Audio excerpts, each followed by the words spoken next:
in the heart of Manhattan, where power decides who lives and who dies. A newborn's heartbeat flatlined and the city's most feared crime boss shattered.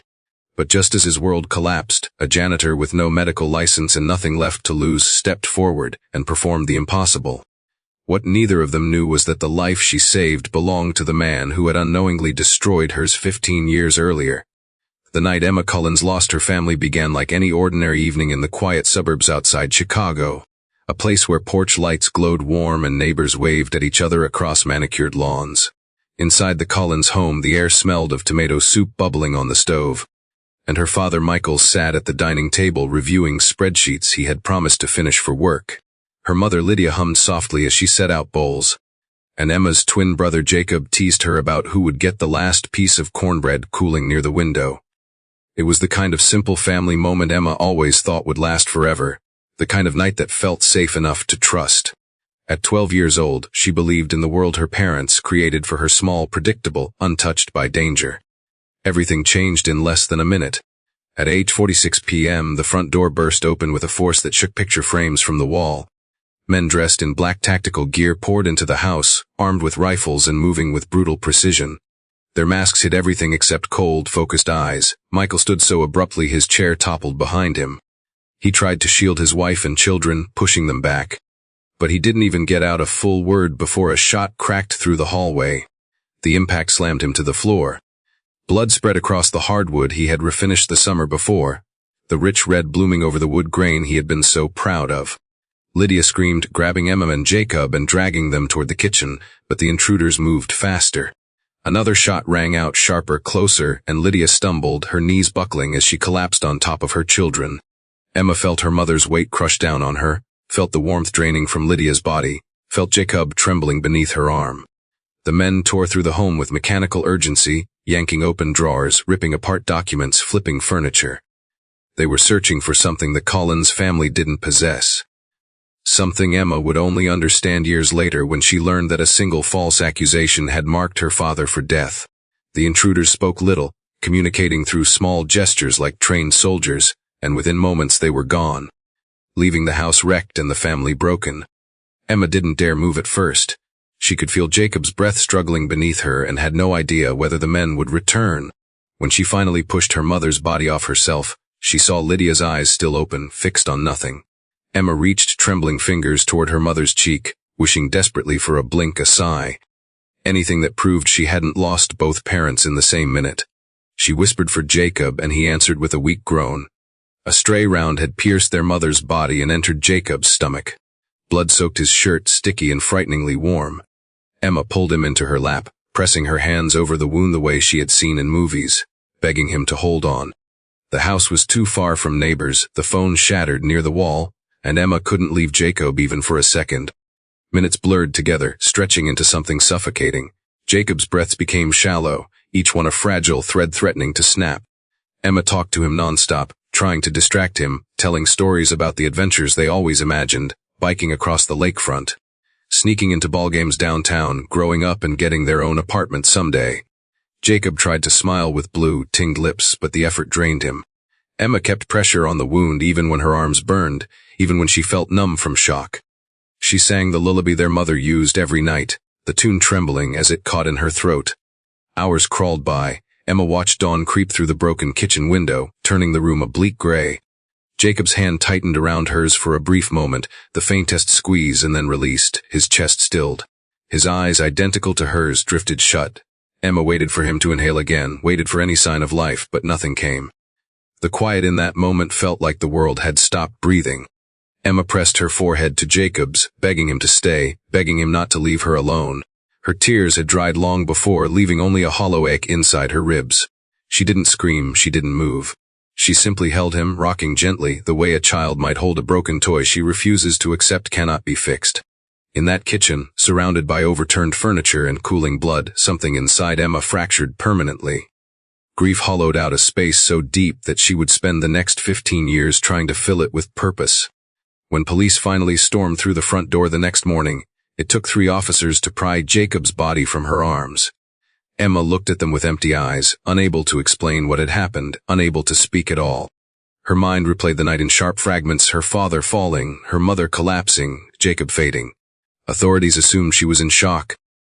But what they couldn't know was that Emma had made a vow during those long hours in the dark she would never let another person die in her arms again.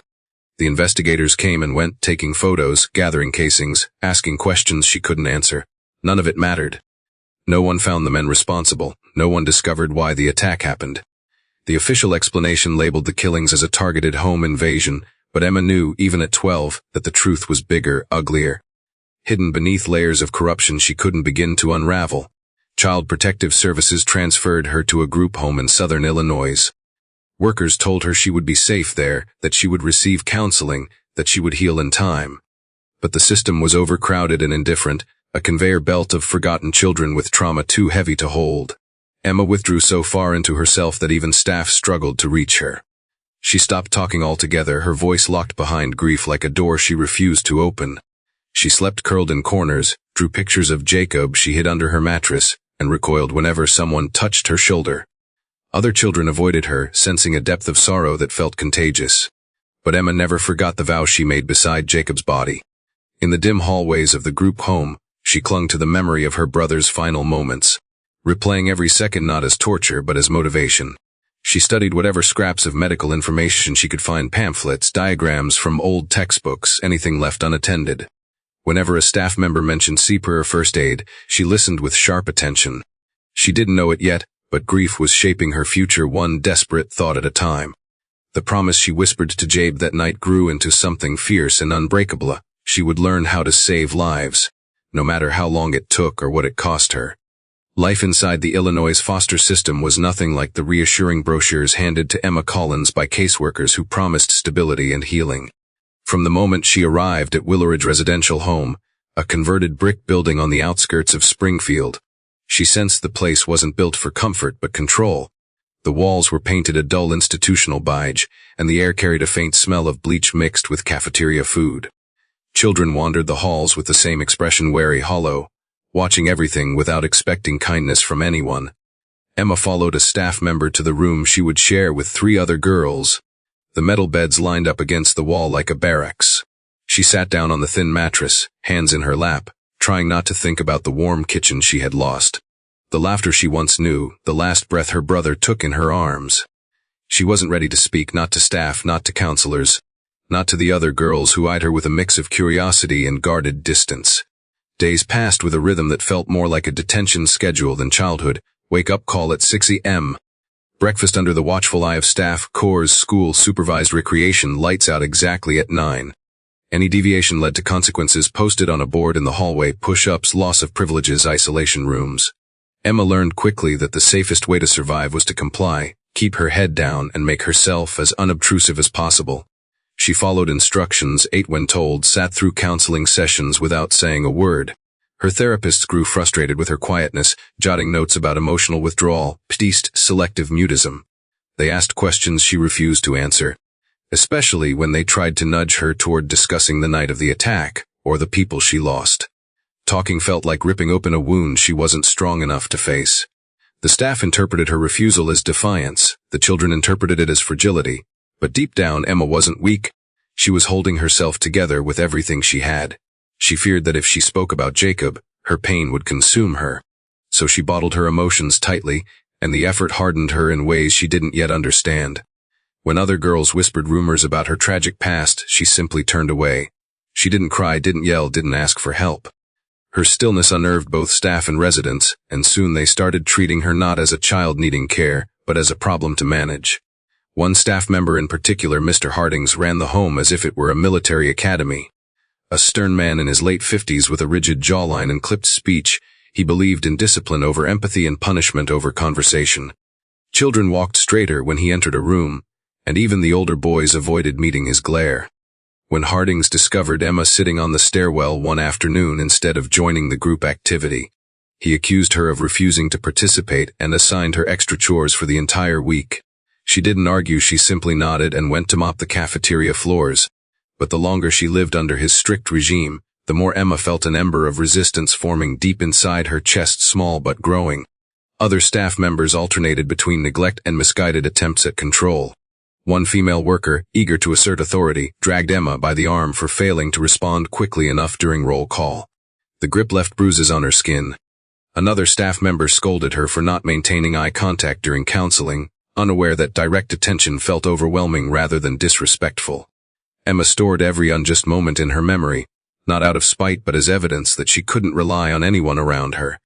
The other children came and went, transferred from one facility to another, adopted or aged out, leaving the home with a revolving cast of faces. Some tried to befriend Emma, but they gave up quickly when she didn't fill the conversation. A few students bullied her out of boredom, tugging at her clothes or mocking her quietness. She learned to defend herself with a sharp glare and a posture that conveyed she was willing to endure anything without breaking. Resistance came in subtle forms, refusing to cry when pushed, refusing to react when mocked, refusing to show fear even when she felt it. She didn't know it then. But these were the early pieces of the steely resolve that would one day carry her through the hardest chapters of her life. School offered little escape. Teachers were overworked, and classmates viewed residents from Willowridge with suspicion. Emma sat in the back row, completed her assignments neatly, and slipped out the door as soon as the bell rang. She discovered the school library as a refuge, a place where no one asked questions or demanded emotional vulnerability. She absorbed books rapidly, novels, history, science, anything she could get her hands on. Medical texts fascinated her the most. She didn't fully understand them yet, but diagrams of organs, explanations of trauma response, and descriptions of emergency procedures sparked something inside her. She remembered holding Jacob helpless as his life faded away, and the memory fused with a desire to understand what she couldn't change. Reading was the first step toward a purpose she couldn't name yet. Despite the harsh environment, she occasionally crossed paths with kindness, fleeting, fragile moments that reminded her the world wasn't entirely cruel. Mrs. Avery, a math teacher with warm eyes, slipped her granola bars during lunch and offered to tutor her after school. A janitor named Doug allowed Emma to help him clean supply rooms, teaching her how to fix broken hinges and replace light bulbs. These small pockets of care didn't erase her trauma, but they gave her the faint reassurance that not every adult posed a threat. Still, the foster system wore her down year by year. By the time she reached 16, she had been transferred to 3 different facilities, each one harsher than the last. The instability chipped away at her patience, and she began thinking about escape, not out of rebellion, but out of survival. She wasn't learning to live, she was learning to endure. She wanted more than that. One stormy night in March, while the staff scrambled to contain a power outage, Emma recognized her chance. The alarms were deactivated due to the electrical failure, and the back entrance was left unmonitored. Without hesitation, she grabbed the few possessions she owned: a change of clothes, a worn stuffed bear Jacob once loved, and her growing stack of notes inspired by medical textbooks. She slipped out the door and into the downpour, her sneakers slapping against the pavement as she ran without looking back. Freedom tasted like cold rain and adrenaline. She boarded a bus heading north toward Chicago, using money she had secretly saved from odd tasks around the facility. No one noticed she was gone until morning, and even then, she suspected they didn't search very hard. To the system, she was another runaway. To Emma, this was the first true choice she had made since losing her family. She didn't care where the bus went. She only knew she was leaving behind a life that tried to swallow her and stepping toward a future she would build entirely on her own terms. She pressed her forehead against the window, watching the lights blur across the glass. Determined never to return to a place where grief was treated like defiance and control was mistaken for care. Chicago waited ahead, dangerous, unpredictable, but wide enough for a girl who wanted nothing more than a chance to breathe. Chicago greeted Emma Collins with cold wind off Lake Michigan and the gritty hum of a city that didn't slow down for anyone, least of all a runaway 16-year-old with no money, no plan, and no place to sleep. The bus dropped her off near the Loop, where office towers cast long shadows over the sidewalks, and commuters rushed past without noticing the thin girl clutching a small backpack to her chest. She wandered for hours, moving through crowds like a leaf caught in a current, studying street corners, train stations, and alleys for somewhere she could rest without drawing attention. Hunger gnawed at her, but she pushed the sensation aside, focusing instead on putting distance between her and the foster system that had caged her for years. For the first time since the night her family died, Emma felt she had control over her next step, even if it led nowhere. Her first night on the streets was brutal. She tried to curl up under the elevated train tracks near Wabash, but the clatter overhead rattled her ribs and the wind cut through her thin jacket. She walked until her feet blistered, eventually settling behind a dumpster behind a convenience store in River North. The ground was cold and the air smelled of garbage, yet she closed her eyes and pretended it was temporary. Just one night to get through. When morning came, she searched dumpsters for anything edible, wincing at the humiliation but choosing survival over pride. She washed her face in a gas station bathroom, tied her hair back, and prepared to repeat the same routine again. Days blurred together in a relentless loop: search for food, look for somewhere to sleep, keep moving so no one targeted her. She saw the dangers quickly: groups of older men lingering near shelters, gangs recruiting runaways, people who offered help only to tie knots of obligation around those they claimed to save. Emma stayed cautious, keeping to herself, saying little, watching everything. After a week, exhaustion began to drag at her steps. She drifted north toward the Magnificent Mile, drawn by the bright storefronts and a vague hope that crowded streets meant safety. At night, she slipped beneath the Michigan Avenue Bridge where the concrete pillars offered minimal shelter from the wind. That was where she first saw the older woman who would change the course of her life. The woman sat near a barrel fire, her gray hair tied in a loose braid, her coat patched in several places. A grocery cart filled with bags and blankets sat beside her. She looked weathered but sturdy, with steady hands and eyes that tracked Emma with sharp awareness. Emma kept her distance, settling on the other side of the underpass. But she felt the woman's gaze linger, as if assessing whether the newcomer needed help or posed a threat. It wasn't until the third night beneath the bridge that Emma reached her breaking point. She had eaten almost nothing for 2 days, and her heart hammered unevenly from both cold and stress. Her thoughts drifted to Jacob, the way his hand went limp in hers, the way she whispered promises she couldn't keep. She stepped toward the edge of the bridge, staring down at the dark water churning below. The idea of letting go pulled at her with a quiet, dangerous clarity. She didn't cry or panic. She simply leaned forward, wondering whether the fall would hurt or if the water would feel strange before everything faded. A firm hand grabbed the back of her jacket and yanked her away from the railing. Emma stumbled backward and collided with the barrel chest of the older woman. The woman held her tightly, her grip surprisingly strong for someone living on the streets. "Not like that," she said, her voice gravelly but steady. "Not tonight, not ever." Emma didn't resist, she didn't even have the strength to. Her legs buckled, and the woman lowered her onto an old blanket near the fire. Emma expected a lecture or scolding, but the woman simply sat beside her, rubbing warmth back into her arms and handing her a piece of stale bread from one of the plastic bags. Emma ate it slowly, each bite heavy and dry, but she felt her mind clear enough to look at the woman directly. "My name's Mabel Turner," the woman said, as if introductions between two strangers under a bridge were the most natural thing in the world. "You can stay here if you want, just don't go near that edge again. Bad nights come and go, you wait them out, understand?" Emma nodded, unable to form words. Mabel didn't pry into her past or ask how she ended up alone under a bridge. She offered a spare blanket, motioned toward the fire, and went back to sorting the items in her cart. Emma drifted to sleep for the first time in days without fear of freezing or being attacked. Over the following weeks, Mabel became the closest thing Emma had to family since losing her own. She taught Emma how to navigate street life, where to find safe shelters, which soup kitchens served decent meals without asking intrusive questions, how to avoid police patrols that often treated the homeless with suspicion. Mabel moved through the city with an unspoken authority, wielding decades of hard-earned street knowledge, and Emma followed her like a shadow. They spent nights rotating between abandoned buildings, viaducts, or the basement of an old laundromat that Mabel once owned before life took a downward turn. Mabel showed Emma where she kept a hidden key to the basement door, a safe haven where they stored blankets, canned goods, and a few treasured items that had survived Mabel's displacement. It was in that basement that Emma found one of her most important possessions, a discarded medical textbook Mabel had rescued from a donation bin years earlier. Emma traced diagrams of the heart with her fingers, studying the pathways of arteries and veins with fascination. She didn't fully understand the terminology, but she felt drawn to it, as if the pages offered more than information, they offered direction.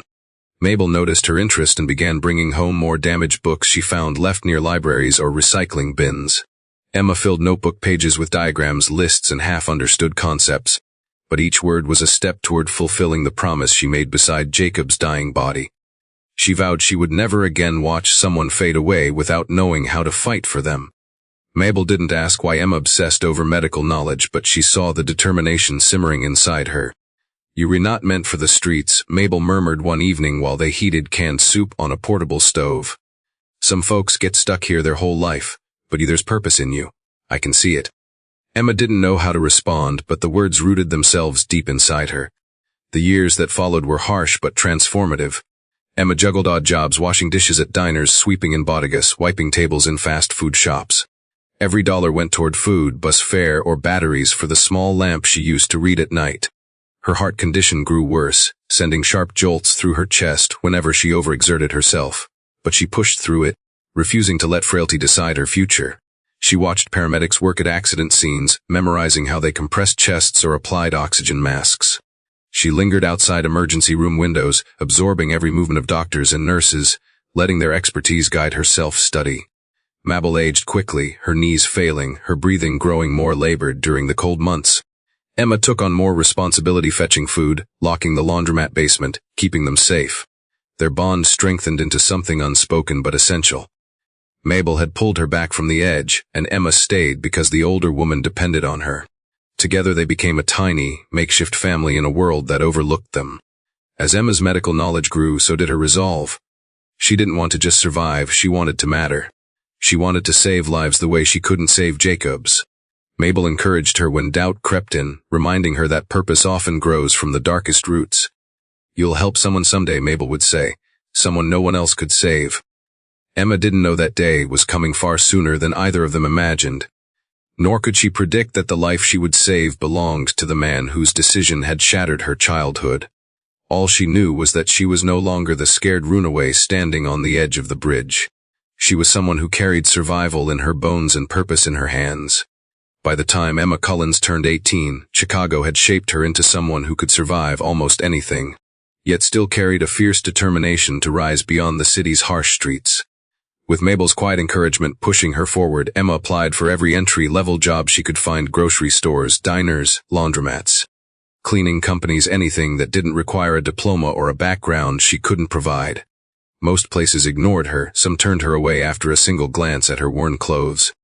But she finally landed a night shift janitorial position at Lakeshore Medical Center, a private hospital near downtown. The pay was barely enough to cover food and the basement rent she gave Mabel. Yet the hospital became something far more valuable than a paycheck. It became her classroom. Her first night on the job, Emma pushed a cleaning cart down a polished corridor that smelled faintly of disinfectant and floor wax. The overhead lights cast a constant white glow that made the place feel both sterile and alive. Nurses hurried in and out of room after room, carrying charts and IV bags, their faces focused with urgency. Doctors strode down the hall with purposeful steps, speaking in clipped medical terms she didn't fully understand. Emma watched them with a mix of admiration and longing, feeling as if she had stepped into the world she had been chasing since Jacob's death. She wasn't a doctor, not even close, but she wanted to learn the language of healing. And this was the closest she had ever been. Cleaning occupied her hands, but not her mind. Every time she finished scrubbing a waiting area or wiping down counters, she lingered near the emergency department's wide observation window.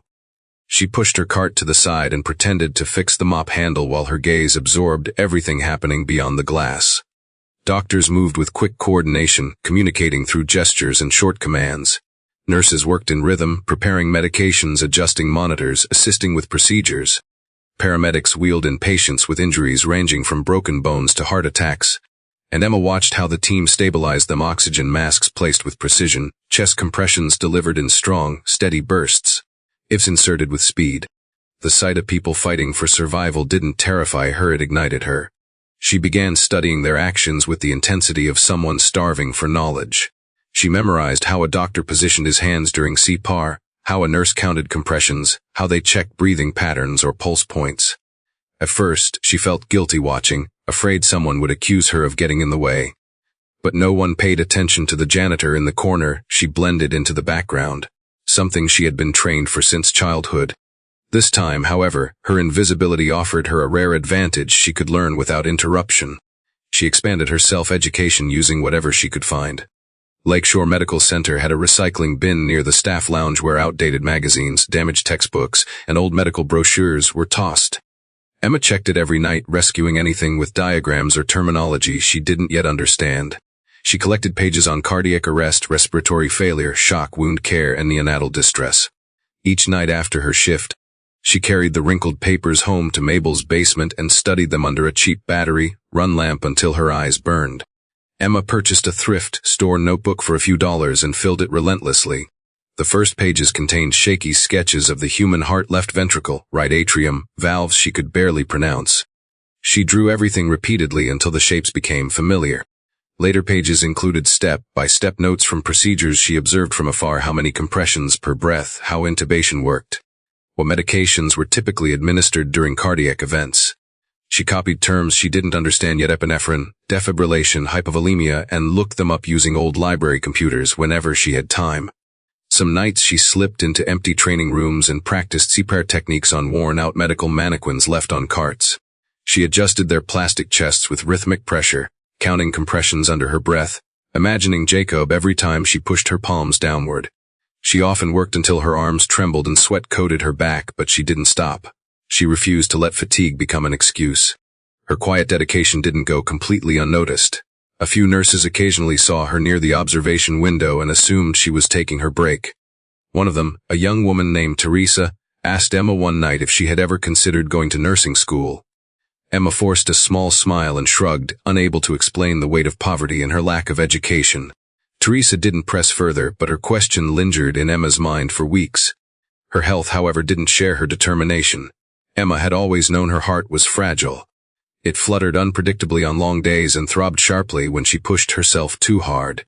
At first, she ignored the symptoms, chalking them up to lack of sleep or poor diet. But over time, the episodes worsened. She hid them from Mabel, pressing a hand to her chest whenever the stabbing ache returned, waiting for the pounding rhythm to settle. She feared hospitals not as a place but as a system that could expose her: lack of insurance, lack of identification, lack of everything. So she bore the pain quietly and kept working. Despite the exhaustion, her routine became something she depended on. She worked the diner in the morning, sorted laundry for Mabel in the afternoon, and cleaned the hospital at night. She rarely slept more than 4 hours at a time. Yet she kept moving forward with the stubborn resilience that had carried her through the worst years of her life. Her world might have been full of struggle, but the hospital gave her enough hope to endure it. As weeks turned into months, her knowledge grew. She could identify instruments on a surgical tray, recognize egg patterns from passing glimpses at monitors, and understand staff conversations even when they used medical jargon. She began spotting signs of distress in patients before alarms beeped: shallow breathing, bluish lips, erratic heart rhythms. She never intervened, knowing she had no authority or training, but she stored each observation for the future, treating them like puzzle pieces that would eventually form a larger picture. Not everyone appreciated her presence. A few doctors shot her wary glances, thinking her curiosity odd. One physician confronted her outside the emergency bay and reminded her curtly that she wasn't part of the medical team. Emma apologized and moved on, but the warning failed to deter her. She had walked through trauma no one in that building could comprehend. A scolding wasn't enough to stop her. Her determination intensified the day she encountered a young patient in distress. A toddler had been brought in after choking on a small toy. The medical team moved quickly, and Emma watched through the window as they removed the object and began resuscitation. The child's body eventually relaxed, the chest rising in a steady pattern again. Emma pressed a hand against the glass. Her breath caught as she felt the familiar fear of losing someone too young. She didn't know the child, but the scene struck her with such force that she had to lean against her cleaning cart to stay upright. That moment solidified her purpose. She didn't just want to learn medicine because she had failed to save Jacob. She wanted to prevent others from feeling the same grief that haunted her. Mabel noticed the change in her. She saw how Emma stayed up later, studied harder, and talked about medical cases with an energy she had never shown before. One night, Mabel pulled an old box from under her cot and handed Emma a stethoscope she had kept from her years working as a nurse's aide before her life unraveled. It was faded and scratched, but still functional. Emma held it reverently, her throat tightening. Mabel smiled and said, "You were meant for something more than cleaning floors. You've got hands that want to save people." Emma didn't argue, she felt it too. Even as her heart weakened and her exhaustion deepened, she kept pushing toward a future no one else believed she could reach. Her world was small: a basement, a diner, a hospital, but her purpose was vast. She didn't yet know where it would lead her, but she sensed it would take her far beyond Chicago. She didn't know that the path would eventually carry her into the heart of a world ruled by violence and power. She didn't know that she would save a child who wasn't supposed to survive. She didn't know that she would stand face to face with the man responsible for destroying her family. She only knew one truth: she would learn enough to prevent another Jacob from dying. And she would not stop, no matter what her body or the world tried to take from her next. Emma Cullens never planned to leave Chicago, but as the years passed, the city that had shaped her survival began to feel too small for the dreams growing inside her. Lakeshore Medical Center had given her more than work. It had given her a glimpse into the world she longed to enter, a world where knowledge could save lives. But opportunities were limited, and without proper credentials she would never advance beyond the role of a night janitor. Mabel was the one who pushed her to think bigger. One evening, as Emma packed up her notebooks after a long study session, Mabel looked at her with tired but determined eyes and said, "You've outgrown this city. Go where the world is wider." At first the idea seemed impossible. New York was expensive, chaotic, and unforgiving, but it was also home to some of the most advanced hospitals in the country. If she was going to push herself further, that was where she needed to be. The decision became reality when Mabel's health began to fail. The older woman tried to hide her coughing fits and trembling hands, but Emma noticed everything. After one particularly rough winter that left Mabel bedridden for days, Emma realized that staying in Chicago wouldn't fix anything. What Mabel needed was real care Emma couldn't afford or provide without a better job. So she made the hardest choice she had faced since running away from foster care. She used her savings from years of work, barely enough for a bus ride and a few weeks of food, to travel to Manhattan. Before she left, she helped Mabel move into a subsidized senior housing program, using fake references and favors from sympathetic volunteers to secure a spot. Their goodbye was quiet but heavy with meaning. Mabel hugged her and whispered, "Go find your purpose. Then come back and show me what you've become." Emma promised she would. New York hit her like a tidal wave the moment she stepped off the bus at Port Authority. The noise, the crowds, the unending vertical skyline, it felt like stepping into the bloodstream of a giant organism. Everything moved fast, everyone had somewhere to be, and Emma felt both invisible and overwhelmed. She spent her first nights at a youth shelter that allowed stays for up to 30 days, using the time to search for work. Her experience in Chicago helped her secure a dishwashing job at a 24-hour diner in Midtown. The work was brutally fast-paced, with steam rising off industrial sinks and stacks of greasy plates that never stopped coming. Her shift started at 5 a.m., leaving her exhausted before noon, but the free meal that came with each shift kept her going. To pay rent, Emma needed more income, so she found a second job with a laundry service in Queens, folding clothes, sorting orders, making deliveries on a rickety old bike. Her third job came unexpectedly when she applied for a night cleaning position at St. Anne's Medical Center, one of the most prestigious private hospitals in Manhattan. The hospital needed janitors to cover graveyard shifts, and Emma had years of experience. She was hired on the spot. It felt like fate, as if the world was quietly pushing her toward a path she didn't yet understand. With 3 jobs, Emma's days blurred together into a demanding, unbroken cycle. She woke before dawn, scrubbed dishes until late morning, biked through crowded neighborhoods with bags of neatly folded clothes in the afternoon, and spent her nights sweeping hallways, disinfecting floors, and cleaning operating rooms at the hospital. She slept in a tiny basement room she rented from an elderly landlord in Queens, a cramped space with peeling paint, exposed pipes, and a mattress that sagged in the middle. The room smelled faintly of mildew, but the rent was cheap enough to manage, and she barely spent time there anyway. Her body took the brunt of it. The congenital heart condition she'd carried all her life began to worsen. She felt sharp jolts in her chest when climbing stairs, shortness of breath during long bike deliveries, and a crushing ache whenever she overworked herself, which was almost every day. Sometimes she leaned against a brick wall during her routes, gripping her chest and waiting for the pain to fade before forcing herself to continue. She couldn't afford medical care, and she feared that stepping into a clinic would mean being denied treatment or accumulating debt she would never escape. So she pushed through the symptoms the same way she pushed through every hardship since childhood, by refusing to let weakness define her. Yet even through exhaustion, Stan's Medical Center became the anchor that kept her focused.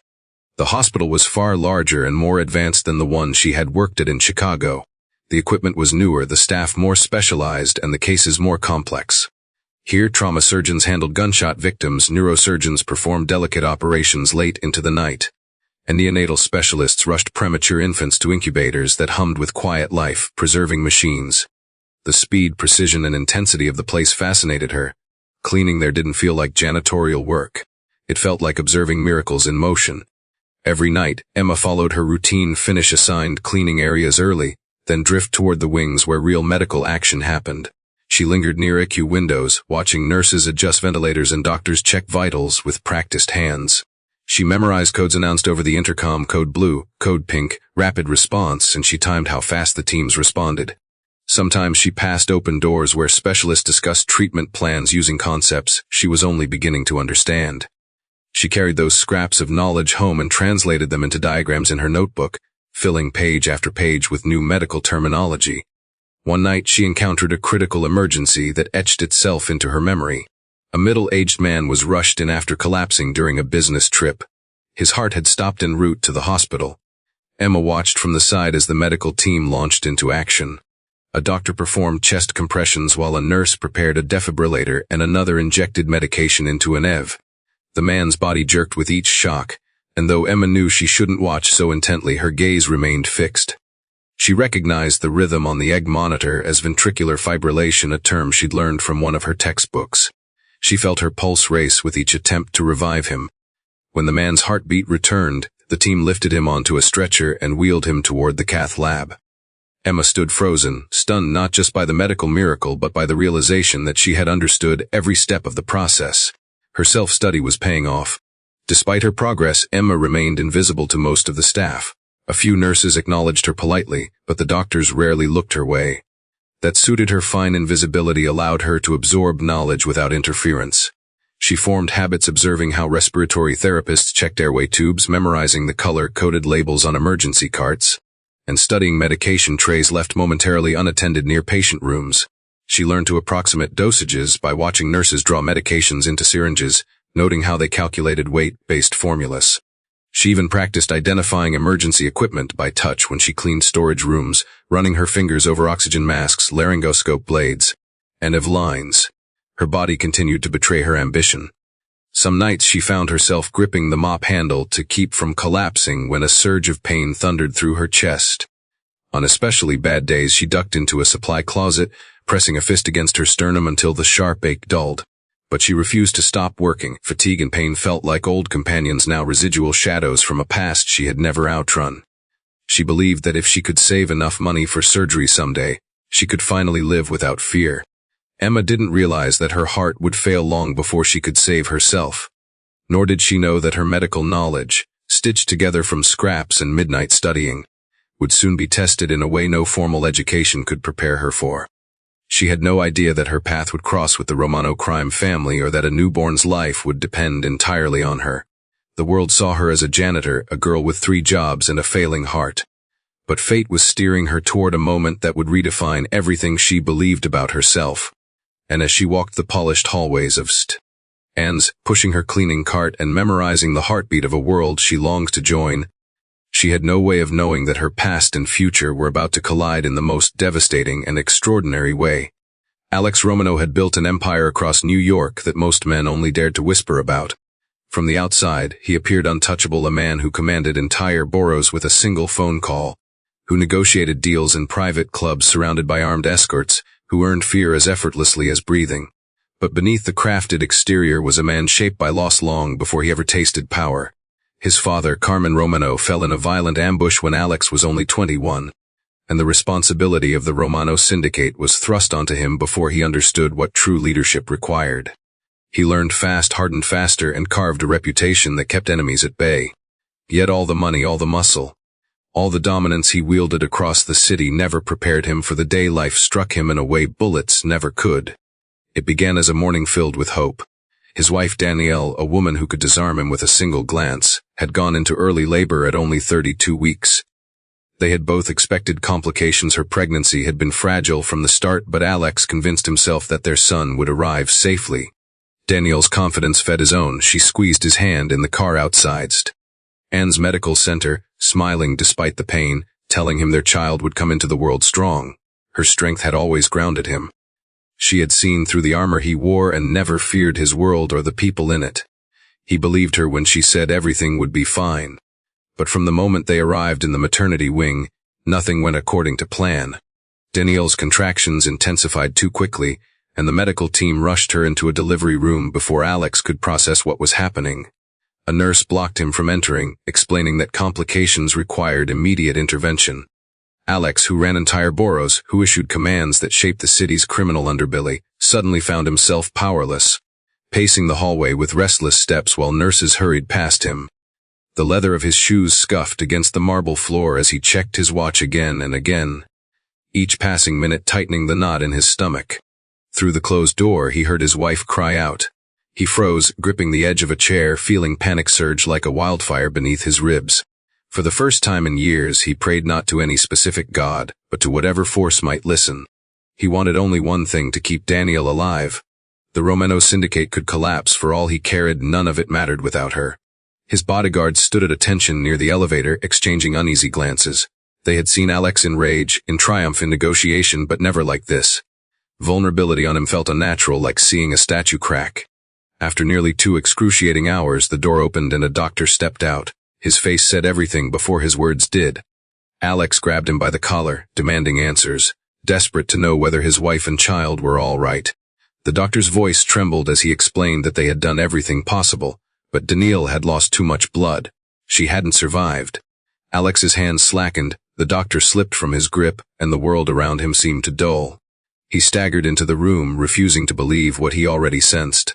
Danielle lay still on the hospital bed, her dark hair spread across the white pillow, her skin pale, her chest unmoving. Machines that had once beeped rhythmically now showed flat readings. Alex fell to his knees beside her, resting his forehead against her arm, letting grief pour out in a raw, uncontrolled release. For years he had walked through life as if shielded by steel, but in that moment, he felt made of nothing more than breaking glass. He kissed the back of Danielle's hand, whispering words he had never spoken aloud before, words she would never hear. He didn't notice his bodyguards lowering their heads outside the door, giving him space the same way soldiers honor fallen leaders. Several minutes later, a faint cry came from the neonatal room just down the hall. The sound pierced the haze of his grief, reminding him that Danielle had left him one last gift, a son. Alex rose on unsteady legs and walked toward the viewing window where incubators lined the room. Inside one of them lay a tiny infant barely larger than a loaf of bread. The nurse explained that the baby, whom Danielle had already named Noah, was born premature and needed constant monitoring. He was breathing, but weak. Tubes connected him to oxygen wires tracked his heartbeat. His skin was flushed red, almost translucent, and his fingers curled in small, twitching movements. Alex pressed a hand to the glass, his throat tightening. He saw a fragment of Danielle in the child's fragile features, her nose, the faint curve of her lips. He whispered promises to the newborn, vowing that he would protect him, that he would give him a world free from the chaos he himself had been raised in. He didn't care about the cost. Power, blood, territory, the things that once mattered suddenly felt trivial compared to the tiny life struggling inside that incubator. He swore he wouldn't fail No the way he failed others in the past, the way his own father had been taken from him too soon. The following days blurred into one long vigil. Alex refused to leave the hospital, sleeping or attempting to on a reclining chair near the NICU. Nurses offered blankets and encouraged him to rest, but he barely responded. His mind rehearsed memories of Danielle on repeat, their first date at a Brooklyn cafe, her laugh echoing off Central Park bridges, the way she insisted he wasn't defined by his family's legacy. Now those memories were all he had left. Whenever he closed his eyes, he saw her empty hospital bed. Noah's condition improved slowly. His heart stabilized, his breathing became less strained. Doctors reassured Alex that the infant might be able to leave the incubator in a couple of weeks if his progress continued. Alex clung to that hope like a lifeline. He hired private pediatric specialists to oversee Noah's care and stationed bodyguards around the maternity wing. He didn't trust the world outside these walls, a world that had stolen his father and now his wife. But he wouldn't let it touch his son.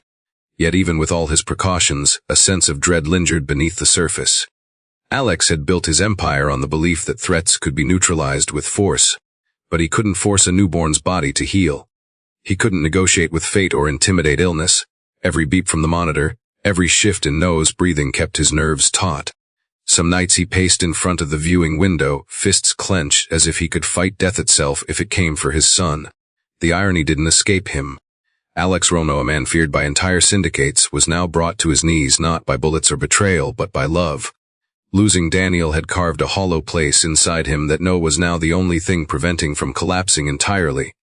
His grief intertwined with fear, and the combination shaped him into someone far more dangerous than before, a father with nothing left to lose.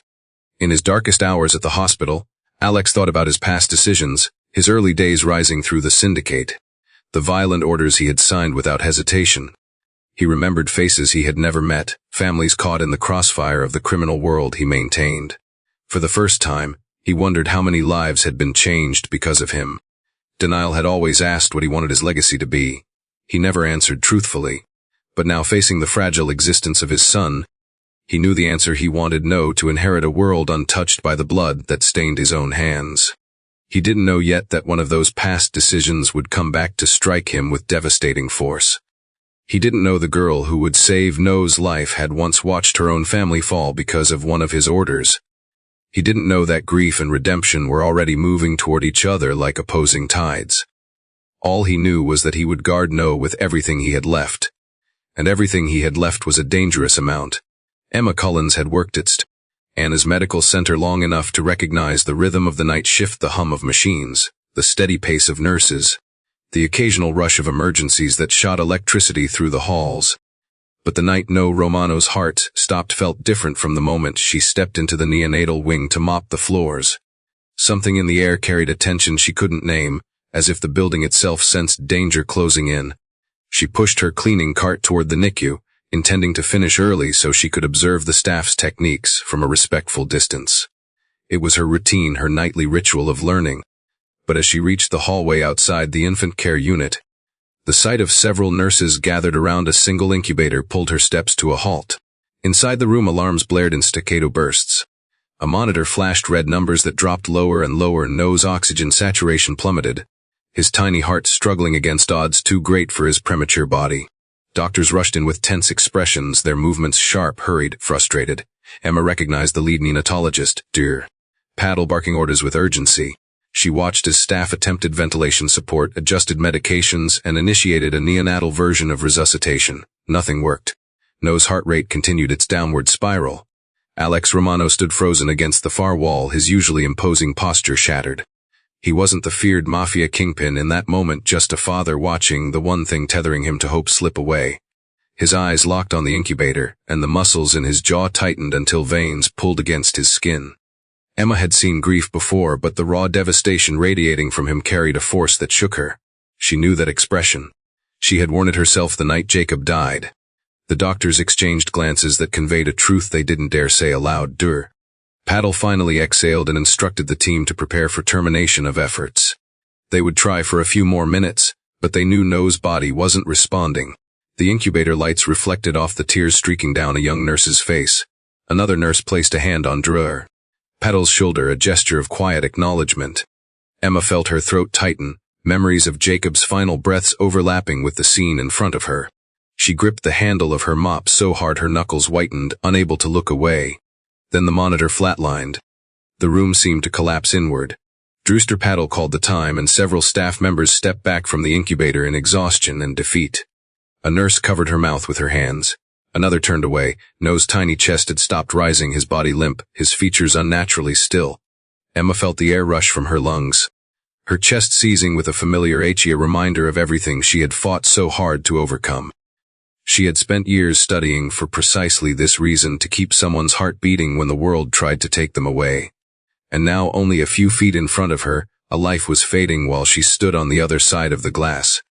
Dr. Paddle whispered to Alex, his voice tight with remorse. "I'm sorry, we've done everything we can." Alex didn't respond. His breathing thickened with anguish. His fist trembled at his sides. And for a moment Emma feared he might collapse under the weight of losing the two people he loved most. A man who commanded armies of criminals now stood powerless in the face of something he could not bribe, threaten, or negotiate with. Emma heard her heartbeat pounding in her ears, each pulse echoing like a warning. Something inside her snapped, not recklessly, but with a clarity that came from years of studying, years of regret, years of wishing she could rewrite the moment Jacob died in her arms. She knew what was happening. No's core temperature had spiked. His underdeveloped organs were failing. But she also knew about neonatal therapeutic hypothermia, a cooling technique she had read about dozens of times and seen used in Chicago.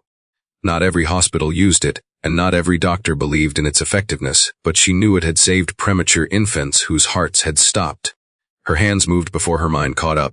She pushed open the NICU door, ignoring protocol, ignoring the startled gasps of nurses. Dr. Paddle spun toward her, anger flashing in his eyes. "You can't be in here. This area is restricted."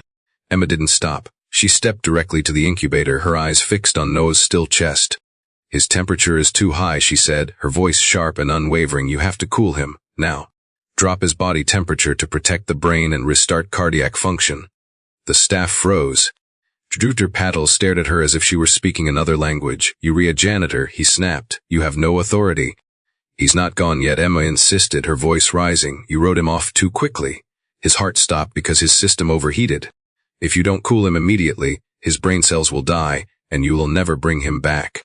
Alex's head jerked toward her, confusion cutting through his grief. "What the hell are you talking about?" he demanded, his tone raw and dangerous. Emma pointed to the readings still flashing on the monitor. "You see that number? It's too high for a preemie. His body can't regulate itself. Cooling him might give his heart enough stability to restart. But if you keep him like this, doing the same thing, he'll never respond." Drewster Patel bristled. "We have already spent 40 minutes on resuscitation. Procedures are clear, it's time to." Emma cut him off without fear. "You're giving up on a child who still has a chance." Her words cracked through the room with surprising force. The staff stared, torn between protocol and the unmistakable conviction radiating from her. She didn't sound like someone guessing. She sounded like someone who had studied this exact moment her entire life. Alex stepped forward. "Is what she's saying possible?" Drewster Patel hesitated. "Therapeutic cooling for a neonate is extremely risky." "But is it possible?" Alex growled, his voice carrying a threat that made even seasoned doctors tense. The doctor swallowed. "In rare cases, yes." Emma took advantage of the hesitation. She pulled open a drawer near the incubator, grabbing sterile gauze and cool packs. "We have minutes, maybe less." The nurses stared at Drewster Patel, waiting for instruction. Hospital protocol demanded they follow him. But the fear in his eyes revealed something he didn't want to admit. Emma might be right. "Do it," Alex ordered, the command slicing through the room. Drewster Patel reluctantly nodded to the team. Emma moved with swift precision, laying cool packs around No's fragile body, adjusting their placement to avoid cold shock. She instructed the nurses on maintaining temperature control and monitoring neurological response. They followed her, some in disbelief, others with dawning hope. The room held its breath as the monitor flickered. Emma pressed 2 fingers gently to No's chest, feeling for movement. "Come on," she whispered under her breath. "Come back." Another second passed. Then another. A faint blip appeared on the screen. Emma gasped softly, leaning forward. "There." Drewster Patel stepped closer, eyes widening as the blip repeated, weak but real. No's heart had taken a shallow, fluttering beat. Then another. Then a third, stronger than the last. The nurses gasped, a few clapped their hands over their mouths, stunned, dreared. Patel watched in disbelief as the monitor stabilized into a fragile but present rhythm. Alex staggered backward, gripping the edge of the counter as tears filled his eyes. For the first time in days, the hardened lines of his face softened, replaced by something raw and trembling hope. The kind men like him almost never allowed themselves to feel. Emma exhaled shakily, relief washing over her. She stepped away from the incubator, her hands trembling from adrenaline. She didn't look powerful or heroic, she looked exhausted, pale, and breathless. But she had done what no one else in that room had been able to do. She had brought a child back from the brink. No one spoke, no one knew what to say. Except Alex. He approached her slowly, his voice rough as gravel. "Who are you?" Emma stared at him, her chest rising and falling with uneven breaths. "I'm just someone who refused to lose another child," she answered. Alex didn't understand what she meant. Not yet. But that moment her courage, her knowledge, her unwavering will changed everything. For No. For Alex. And for Emma, whose past was unknowingly walking directly toward its collision with the future she had just saved. After No's heartbeat returned and the NICU team stabilized him, the room erupted into controlled activity. Nurses recorded vitals, recalibrated oxygen, and adjusted the incubator's cooling settings. Patel directed orders with renewed urgency, his earlier defeat replaced by cautious hope. The atmosphere had transformed from despair to a charged anticipation that came only when the impossible had been pulled back from the edge. Yet while all attention shifted toward No's recovery, Emma Collins stood on shaky legs, her breath uneven and her vision swimming. The adrenaline that had carried her through the crisis drained abruptly, leaving behind the raw truth of her physical limitations. Her heart began pounding in an erratic, painful rhythm she had learned to fear. She tried to steady herself by gripping the counter, but the room tilted. A sharp, fiery jolt pierced her chest, forcing her to clutch the left side of her ribs with trembling fingers. She took one step backward and felt her knees buckle. A nearby nurse gasped and rushed toward her, catching her just before she collapsed onto the polished floor. The nurse shouted for assistance, and within seconds another medical team, this time from the ALT emergency wing, arrived with a stretcher. Emma attempted to protest, insisting she just needed air, but the pain stole the strength from her words. Her heart condition, weakened from years of overwork and neglect, had chosen this moment to remind her she was not invincible. As they lifted her onto the stretcher, Emma's gaze drifted toward the incubator where Noah lay. The neon blue lights of the cooling packs reflected across the glass, making his small form appear even more fragile. She thought of Jacob, of the promise she had made, of the reason she refused to stand back when Noah needed someone to fight for him. A part of her feared she might not wake up again, that this rescue would be her final act. But another part, stubborn, resilient, forged through hardship, clung to consciousness with everything she had left. She didn't want her story to end on a hospital stretcher. Alex Romano, still reeling from the emotional whiplash of nearly losing his son, turned sharply when he heard the commotion behind him. At first he assumed another infant was coding, but when he saw Emma being wheeled out of the NICU, her face ashen and her hand clutching her chest, something inside him jolted. He stepped into the hallway, blocking the stretcher's path. "What happened to her?" he demanded, his voice cutting through the corridor like a blade. One of the nurses responded while continuing to push the stretcher. "She's experiencing cardiac distress. We're retaking her upstairs now." Alex felt confusion not in his chest. Cardiac distress. The woman who had just saved his son, who had stepped into a situation even seasoned doctors had given up on, was now fighting her own failing heart. The irony struck him so hard he nearly staggered.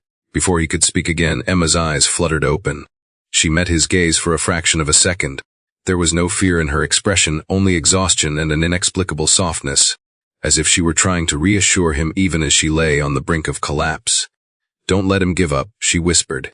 Alex leaned closer. "On who?" "No," she breathed. He stared at her, speechless. She was fighting for his son even now, even as her own body threatened to shut down. Then her eyes closed again, her chest rising in shallow, uneven movements as the team hurried her toward the elevator. The metallic doors slid shut with a thud, leaving Alex alone in the hallway, his emotions tangled in ways he couldn't fully understand. He turned back toward the NICU. His men, who had witnessed the scene from a distance, exchanged uneasy looks. None of them dared to speak. They knew better than to disturb him when he was processing something heavy. But Alex surprised them by walking past without a word, heading straight toward the elevators himself. His instincts screamed at him to stay with No, yet his mind kept replaying the last seconds of Emma's collapse, the trembling hands, the labored breaths, the fragile determination in her eyes. She had saved his son's life. The least he could do was make sure someone saved hers. When he reached the adult emergency wing, the nurses tried to stop him at the desk, insisting he couldn't enter restricted areas. But Alex flashed the kind of look that had ended negotiations long before they started. One of his bodyguards stepped forward, and the staff reconsidered quickly. A doctor eventually guided Alex to a room where Emma was stabilized. She lay on her side, an oxygen tube resting beneath her nose, her hair damp with sweat. Electrodes dotted her chest, connecting her to a monitor that displayed unstable rhythms. She looked younger in the hospital bed, almost fragile, despite the fierce intelligence he had seen in her actions earlier. "What's wrong with her?" Alex asked, standing rigidly beside her bed. The doctor explained her condition: congenital heart defect, arrhythmias exacerbated by stress and exhaustion, years without adequate care. "She needs treatment," he said. "Proper treatment. She shouldn't be working 3 jobs. Her heart can't sustain that kind of strain much longer." Alex processed this, his jaw tightening. The janitor who had walked into a NICU and pulled a miracle out of thin air had been fighting her own body every step. He looked down at Emma again. Her breathing had steadied slightly, but fatigue carved deep shadows under her eyes. Her hand twitched lightly against the blanket, as if reaching for something she couldn't hold. For reasons he didn't yet understand, Alex felt protective of her, not out of duty, not out of guilt, but out of recognition. Her courage reminded him of Danielle's resilience, her ability to stare at death and still push forward. Yet Emma carried no title, no support, no network. She had stood alone in that NICU, relying only on knowledge she shouldn't have possessed. A janitor shouldn't have known how to save a premature infant whose heart had stopped. A janitor shouldn't have had the nerve to challenge a team of specialists.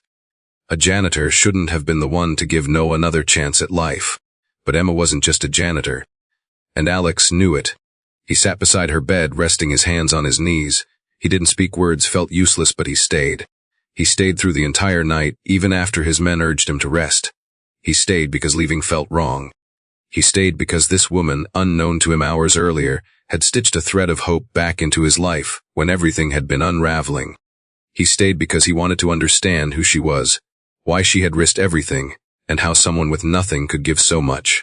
When Emma woke hours later, her eyes fluttered open to see Alex seated beside her, his broad shoulders hunched forward, his gaze fixed on her with an intensity that seemed out of place for a man of his stature. Her throat tightened with surprise. She swallowed slowly, her voice barely above a whisper. "Why are you here?" Alex studied her face for a long moment before answering. "Because you saved my son," he said. "And I don't walk away from people who save what I can't replace." Emma looked away, unsure how to respond. Gratitude felt foreign to her, attention even more so. She had spent her entire life on society's edges, a shadow in hallways, a ghost in crowded rooms. Yet now, one of the most powerful men in New York was watching over her as if she were someone who mattered. "Try to rest," Alex added, his voice quieter, almost human in its gentleness. "You're safe here." She didn't know what to make of that. No place had ever been safe for her. But for the first time in years, as she felt the steady hum of the heart monitor beside her, she believed she might not be alone. Emma's discharge from the adult cardiac wing came sooner than she felt ready for, but the medical team insisted she could finish recovering at home as long as she avoided physical strain. When they asked for an address, Alex Romano stepped in before she could respond. He told the staff she would be staying under private care in his Upper East Side residence, an arrangement that stunned Emma but left no room for refusal. His tone made it clear that arguing wasn't an option, and something in his expression carried a conviction she didn't know how to fight. He wasn't taking advantage of her vulnerability, he seemed genuinely determined to keep her alive. And so Emma found herself transported in a private SUV to one of the most intimidating homes in Manhattan. The Romano estate felt more like a fortress than a home, with tall iron gates, sweeping stone driveways, and guards posted at every discreet corner. Inside, the decor blended modern luxury with old-world refinement, marble floors, tall paintings, and sweeping chandeliers that cast a warm sheen over every surface. Emma felt out of place immediately. She hovered near the entryway until Alex gestured for her to follow a housekeeper upstairs. She expected to be given a small guest room tucked away in some unused wing, but instead, she was led to a serene suite overlooking the courtyard garden. The bed was impossibly soft, the air faintly scented with vanilla, and everything felt like it belonged to someone whose life had nothing in common with hers. No remained in the NICU, but Alex visited him daily, returning home each night with updates that he offered to Emma unprompted. She didn't know why he thought she needed that information, yet she listened gratefully, absorbing every detail about the infant whose life she had fought for with her whole heart. Alex's demeanor shifted in subtle ways around her. It wasn't softness. It was a watchful curiosity, as if he were trying to decipher her piece by piece. Her presence unsettled him, not because she was a threat, but because he didn't understand why she mattered to him as much as she suddenly did. During her days in recovery, Emma explored only small sections of the house, careful not to intrude. She kept mostly to the library, a vast room lined with towering bookshelves. The room became a sanctuary that eased her restlessness. She read medical texts Alex had his staff order, filling her notebook with new insights. She tried to focus on strengthening her body, on healing, on staying invisible in this world of wealth and power. But every time she felt a little steadier, a little more like herself, something tugged at the back of her mind. It was subtle at first, a tension she couldn't name. Eventually she realized the source at Alex. He moved around her with an intensity she couldn't decipher, part fascination, part restraint, as though he sensed a connection between them that neither understood. Then came the night that changed everything. Emma couldn't sleep. Her heart was steady but restless, her thoughts crowded with memories she had spent years avoiding. Jacob's face appeared behind her eyelids again, the small, desperate squeeze of his hand before it went limp, the warmth fading from his cheeks as dawn crept through their shattered kitchen window. She sat up in bed, unable to ignore the weight on her chest. She walked downstairs for water, the house dim and quiet in the early hours. As she passed Alex's office, she noticed the door wasn't fully closed. She told herself it was none of her business. She should keep walking.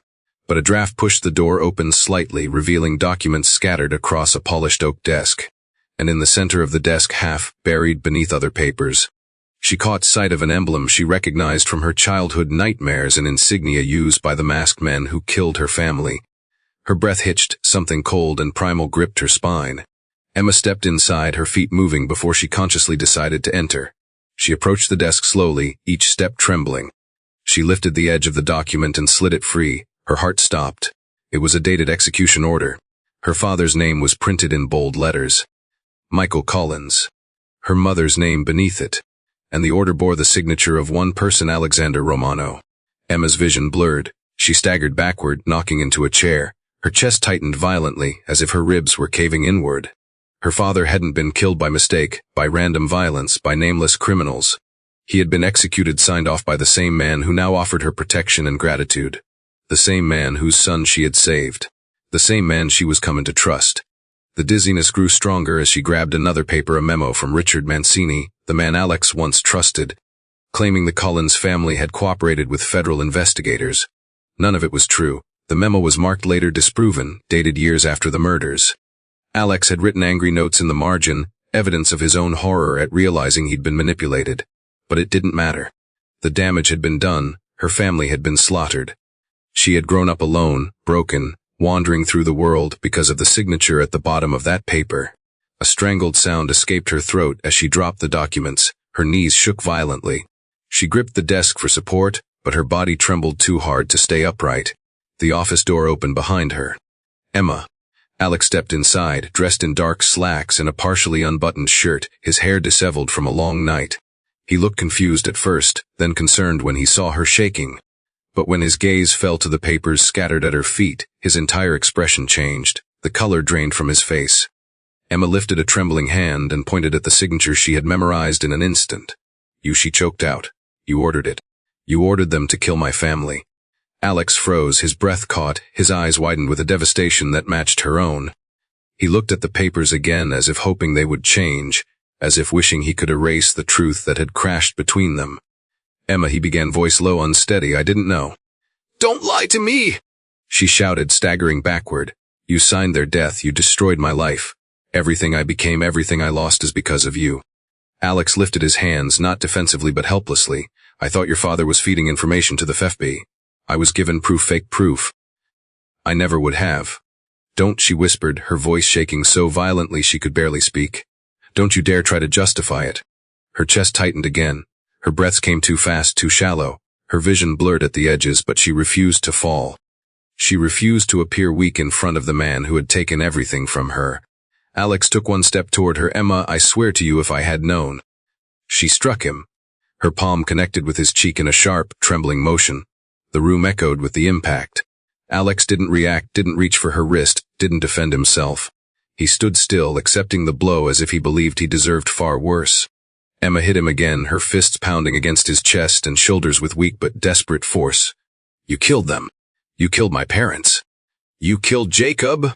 Her voice cracked as tears streamed down her cheeks, tears she hadn't shed in years. Alex let her strike him until her strength dissolved. She collapsed against the desk, sobs shaking through her, each one ripping at scars she had never let heal. Her body slid downward until she sat on the floor, her hands covering her face. Alex knelt a few feet away from her, not touching her, not daring to invade her grief.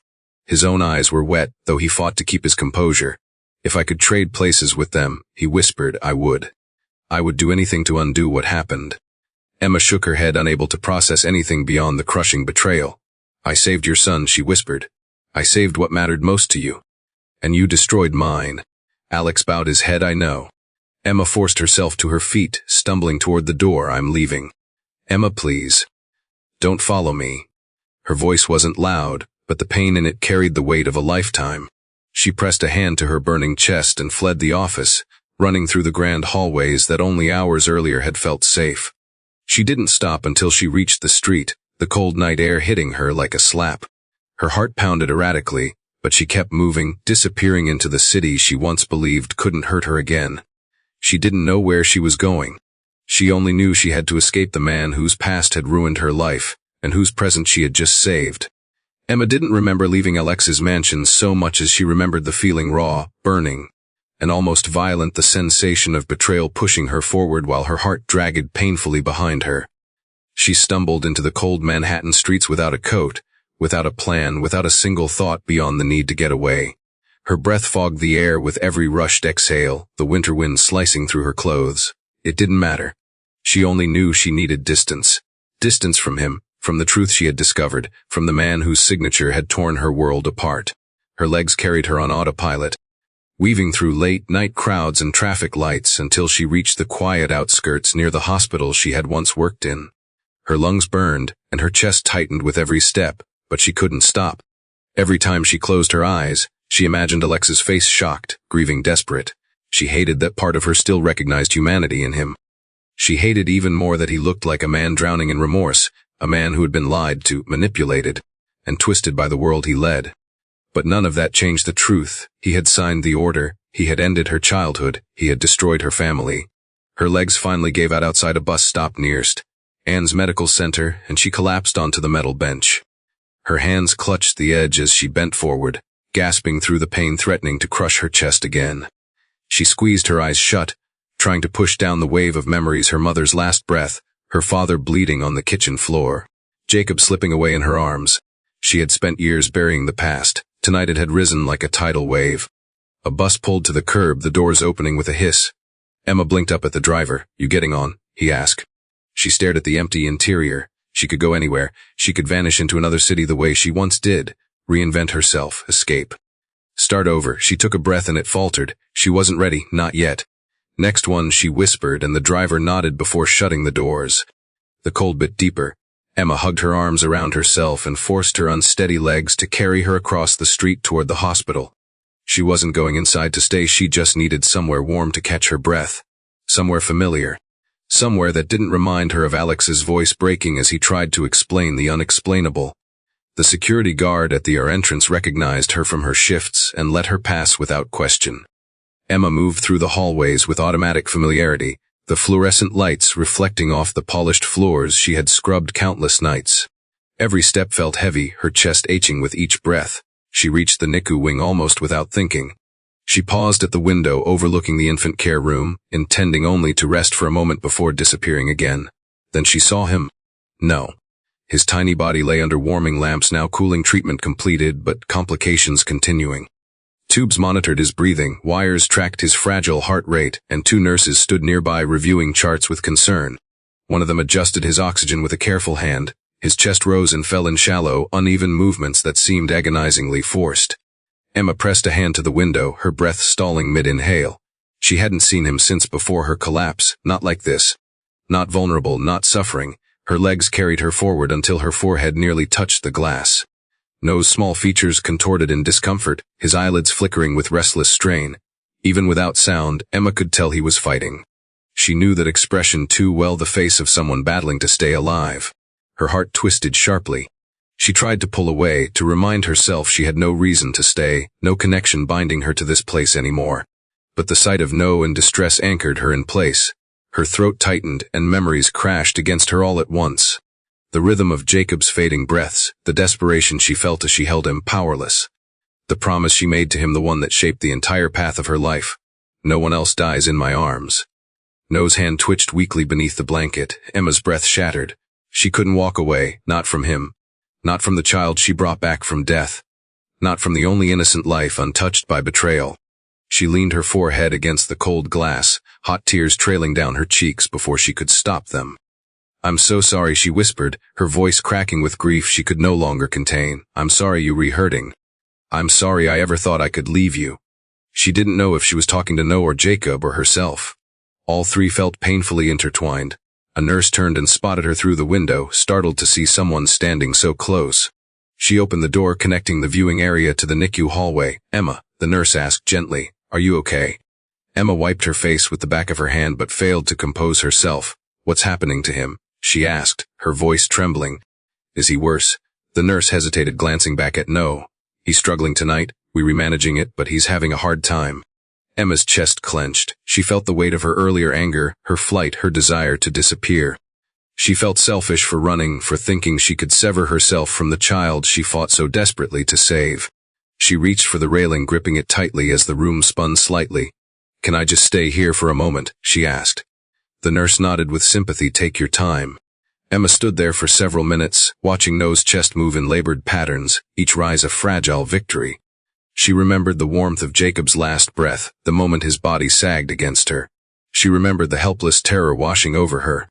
She remembered swearing she would never let another life slip away if she had any power left to fight. She still had that power.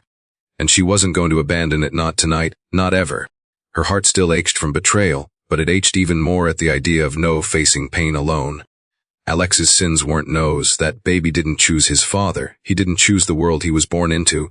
He didn't choose to fight for every breath. Emma inhaled shakily, her resolve forming like steel beneath her ribs. She couldn't forgive Alex, not now, maybe not ever. But she couldn't walk away from No. Leaving No behind would feel like losing Jacob twice.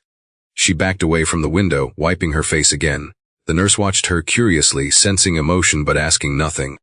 Emma forced her breathing into rhythm and steadied herself. She could leave Alex forever. She could carve him out of her life like a wound she refused to let reopen. But No was different. No needed her in a way she didn't want to examine too closely, but she felt it deep in her bones. She didn't know what tomorrow would bring. She didn't know whether Alex would come after her or let her go. She didn't know whether she could stay near him without destroying herself emotionally. But she knew one thing with certainty: she couldn't walk away from the child she had pulled back from death. She couldn't abandon the life she fought so fiercely to protect. Emma took one last long look at No, then drew a shaky breath that steadied her spirit. The night outside remained cold and unforgiving, but inside her a choice crystallized. She would leave Alex. But she wouldn't leave No. Not now, not ever. Whatever came next, pain, conflict, chaos, she would face it. Because No was worth it. Even if Alex Romano wasn't. The story of Emma Cullens and the Romano family teaches that trauma does not define a person, but it does shape the roads they walk and the battles they choose to fight. Emma's life, built on loss and injustice, could have hardened her into someone cold or vengeful. Yet instead it shaped her into a fighter for life, someone who ran toward pain rather than away from it. Her entire existence was forged in the aftermath of tragedy, but instead of replicating the violence that stole her childhood, she committed herself to preventing others from enduring the same grief. This path, chosen in the darkest moment of her life, becomes the underpinning lesson: pain can destroy, but it can also transform. And what it transforms us into depends on the choices we make when no one else is watching. Emma chose compassion where bitterness could have grown, and that choice mattered more than she ever understood. Another central lesson is that the truth, no matter how deeply buried, waits for its moment to rise. Alex Romano spent years believing himself a man of control, commanding power, commanding loyalty, commanding fear. Yet his greatest mistake was not an act of cruelty born from malice, but a decision made in ignorance. Trusting information never meant to be trusted. His signature on the execution order changed Emma's life forever, and for a long time, he didn't even know her name. The story reminds us that the consequences of our decisions do not care whether we were missiled or whether we regret them later. Harm once done cannot be erased simply by apology or remorse. Alex's grief when the truth surfaced shows that even the strongest men can be shattered by the realization of what their choices have cost. The lesson here is painful: intentions matter, but impact is louder, and eventually the consequences we create find their way back to us, whether we are ready or not. Yet intertwined with that truth is another equally powerful one: people are not the worst thing they have ever done, but they do bear responsibility for it. Emma discovering Alex's role in her family's death threatens to unravel her completely. She feels betrayed by fate, by life, by the bitter irony that the man who destroyed her world was the same man whose child she had just saved. But her breakdown in his office and Alex's devastated reaction reveal something deeper. Guilt can be a transformative force if a person chooses to confront it rather than hide behind excuses. Alex did not try to deny what he had done. He did not justify it. He stood still under the weight of Emma's pain and absorbed every blow, every word, because he understood she deserved that release more than he deserved to defend himself. His accountability marks the beginning of redemption, not through grand gestures, but through acceptance and willingness to bear the cost of his past. The story also highlights a truth often ignored in narratives about power and corruption: healing does not always follow justice, and sometimes justice never comes in the form we expect. Emma will never get her parents back. She will never hear Jacob laugh again or watch him grow into the man he was meant to be. No apology, no explanation, no remorse from Alex can fill those missing years. But healing for her lies not in revenge, something she never sought, but in finding the courage to stop running from the past. By confronting Alex, she finally breaks the internal chains that kept her locked in survival mode. She faces the truth head on, and though that truth devastates her, it also frees her.